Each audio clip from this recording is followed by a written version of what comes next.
Okay, now we got some sound.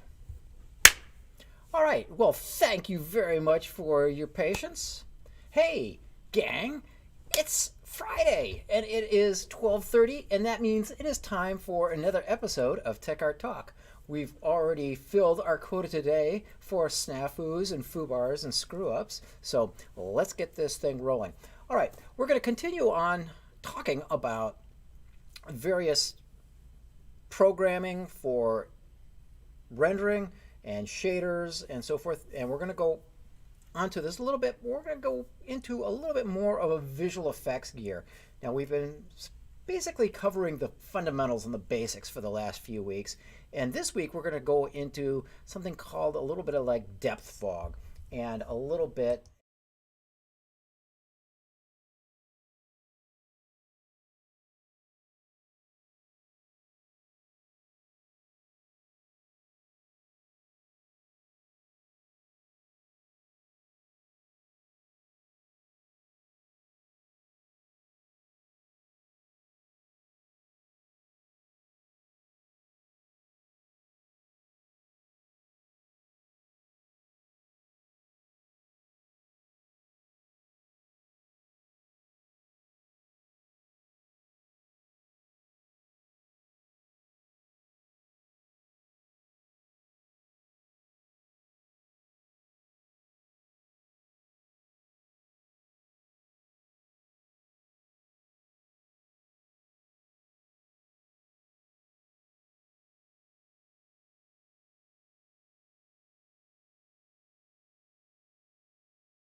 here.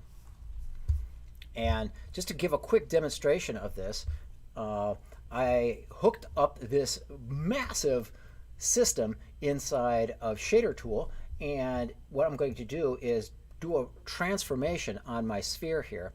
And my sphere, as it goes a little bit closer, whoa, that's the closer to the camera, but as it goes further to the camera, you'll see that it starts to fade into the background until it actually fades into nothing.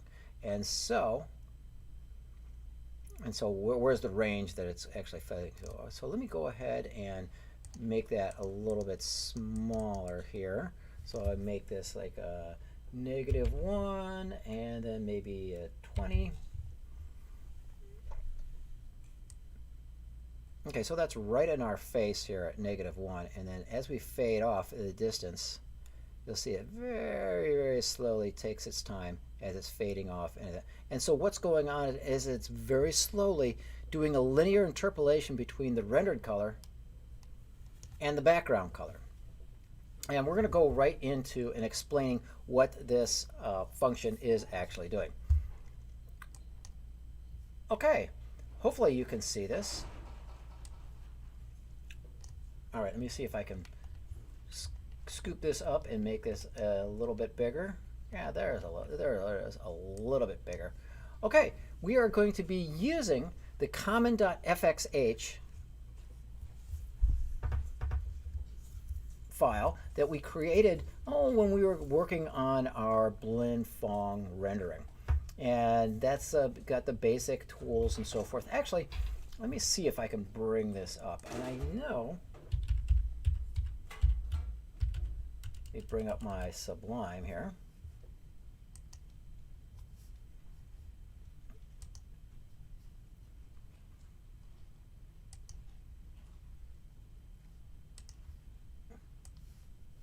Okay, I'm going to go over this just with the crew, with everyone on this, just to make sure that we can see all this. And my window is being bashful. Yes. Okay, so let's go over all these things. That's right.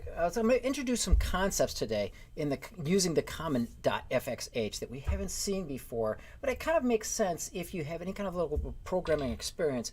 This kind of like embellishes it. So we're going to create a data structure, one for our point light, and our point light is going to contain a float 3 position, a float for our light radius, and a float 4 for our color. Okay, pretty fundamental. And then we're going to create another structure called the light contribution data. Now this light contribution data is going to store all the data that we're going to need in order to do a standard blend Phong rendering. And that means we're going to need a float 4 for the color. We're going to need a float 3 for the normal. We're going to need a float 3 for the view direction, a float 4 for the light color, a float 4 for the light direction, a float 4 for the specular color, and just a singular float for the specular power. All right. Now we're going to have our constant here that says the flip texture, yes we want, and then here is our grit texture coordinate. So that's all good and fine. We've seen that before. We said get the vector color contribution and then get the scalar color contribution. We've already gone before. Now what you probably haven't seen before is I also got to have a function here called get light data. And the input to this function is the light position, the world position, and the light radius. And with that information, what we can do is we're actually going to compute the amount of light data that is actually driven from the light position and the world position. And then you take consideration of the light radius. And so this deals with the amount of attenuation that a light is going to have. And so this is kind of a little helper function. And then we go into this get light contribution function, which does basically all of our fundamental blend Phong stuff. And this is going to take as input our light contribution data, which is this big data structure that we installed right in here. So it's going to pull that data structure in here, and then we're just going to return a float 3, which is just our color. And so what we're going to do is bring in, we're going to do take our normal, and we're going to dot it with the light direction. We're going to compute our half vector, and then take the half vector dotted with the normal again. And then we're going to use that to get our light coefficients. And we're going to use the intrinsic lit function in order to get that done for us. And then from that, we're going to glean the diffuse color and the specular color. We're going to add those two together, and that's what we're going to return. Okay, so that is pretty much the contents of our common.fxh file. All right, now we're going to go ahead and create some brand new CBufferPerFrame. Now this is stuff that you've seen before.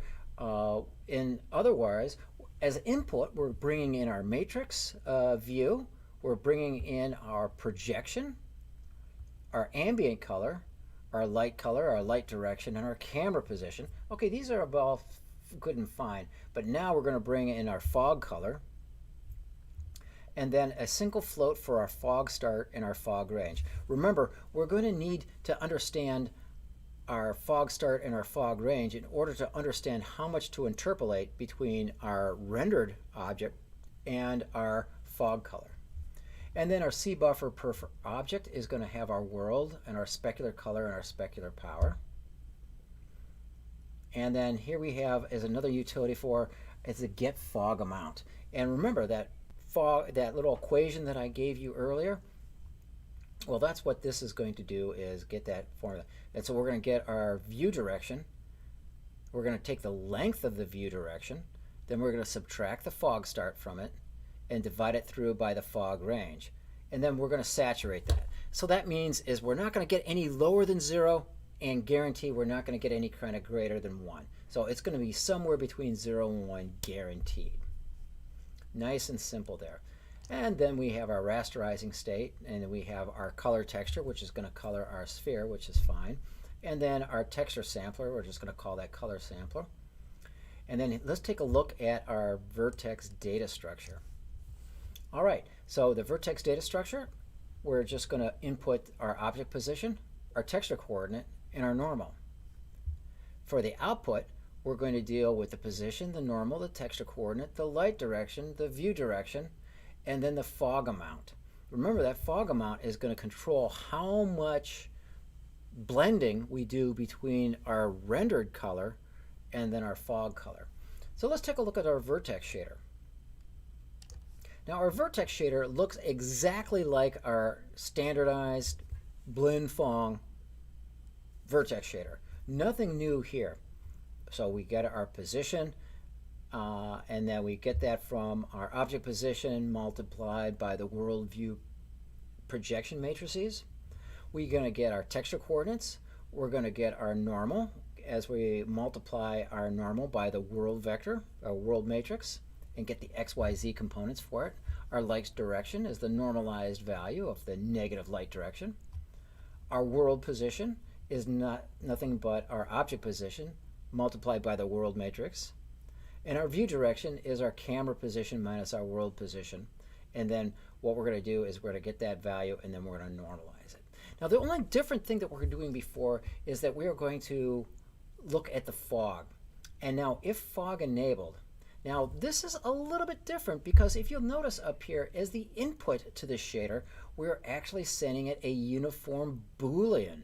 And this uniform Boolean is something a little bit extra that we're tossing in here to provide a little bit of variety and a little bit of variability. But anyway, if this uniform Boolean, called fog enabled, if it is enabled, yes, then we are going to compute our fog amount.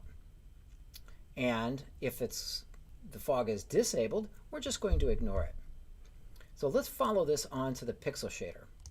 Now, our pixel shader, this might look like a lot, but really it's just a kind of like a bunch of hullabaloo, because what we're going to do is we're going to bring in our normal, and we're going to normalize it. We're going to bring in our view direction. We're going to normalize it. We're going to get our color from the texture map, and then we're going to compute our ambient value, which is pretty much a standard straightforward constant value. Now, and then we're going to load up our light contribution data. And so here's where the real magic is. We're going to go ahead and we're going to plug in our color, our normal, our view direction. And we're going to color in, we're going to put in our light direction, our specular color, our specular power, our light color. And then we're just going to plug that into our little helper function, get light contribution. And this is going to end up with the light contribution, which is going to contain our diffuse and our specular components.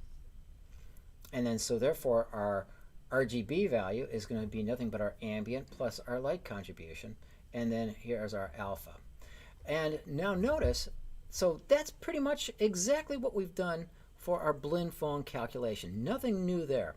Now the big difference is now notice that this pixel shader also has a uniform Boolean in there called fog enabled. Now what we're going to do is we're going to check if this fog enabled Boolean value has been checked or not. If it has been, then what we're going to do is we're going to do our linear interpolation. And then we're going to do that by lerping between the out.rgb, the fog color, and then our in fog amount is going to be our alpha, which controls the amount of interpolation in between our rendered color and our fog color. Okay, now we're going to take a look at our two techniques. And now this is where we're going to start to use and take advantage of those uniform Booleans that we noticed here. What I'm going to do is create two fog shaders. One is fog enabled and one is fog disabled. And so if fog is enabled, then we're going to pass in to the fog vertex shader. We're going to set that to be true. And then if it's false, we're going to set the fog vertex shader to be false, and likewise we're going to do the same thing for the fog pixel shader. So really what we have is two states: a true state, which fog is enabled, and a false state, where fog is disabled. All right, once again, let's take a look at that looks like. Now I've got the value of the background color, and this is going in as a clear color, and we can control that. So I've got the background color and our fog color always going to be the same. So notice I can bring that up and down, and then I can move my object back and forth as it fades into the fog and out of the fog. Now notice here for my technique, I have fog enabled, which turns on the fog. But if I have fog disabled, it's still the exact same shader, but notice that when I put it back in a distance, it doesn't fade out. So this is something that you can control by just changing the state of the technique of the shader. Now it's still the same shader, and the only difference is the technique that's being used. And you'll notice that we can vary the transparency back and forth between fog enabled, fog disabled, and then back to fog enabled. All right. So that is basically a visual effect that explains how you use straightforward linear interpolation in order to interpolate between our rendered color and then our fog color. And you'll notice that basically almost every fog layout that we have, in any kind of rendering engine is going to be looking like this. So this is kind of like a very basic, minimal visual effect. Okay, so what we're going to do now is going to go on to more of a lecture portion to explain what color blending is, because color blending kind of takes this idea of the fog rendering and pumps a bunch of steroids into it.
save this. Oh,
oh, look at that. I've been rendering the whole time showing nothing but my thing. Oh, golly. All right, let me go over this again. Um, so I was displaying the wrong image, but all I was going to show here is this is what we're dealing with. And once again, all we're going to do is the exact same setup, is that we have nothing but our checkerboard pattern rendered on top of our plane, and then we're going to have our this kind of like transparency masked mapped on top of our plane, and this is going to go right into our alpha channel, and that's going to be put right on top. And we're going to use alpha blending in order to blend our rectangle image on top of our background image. And then we're going to use our blend state to control how we actually set up that alpha blending, meaning that we're going to multiply our source color by our source color, our source, going to multiply by a source alpha, and then we're going to get our destination and going to multiply it by our inverse source alpha, and then we're going to just simply add them two together, and they're going to get our final result. Okay, everyone, great. So I know that today's was fraught with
today, and I hope things weren't a little bit too confusing, but things happen, and this is a live broadcast, and so anything can happen, right? Well, thank you very much for joining me today. I look forward to continuing this shader series of lectures going on when we start next week, going on to as our post-processing shaders. All right, until then, arrivederci.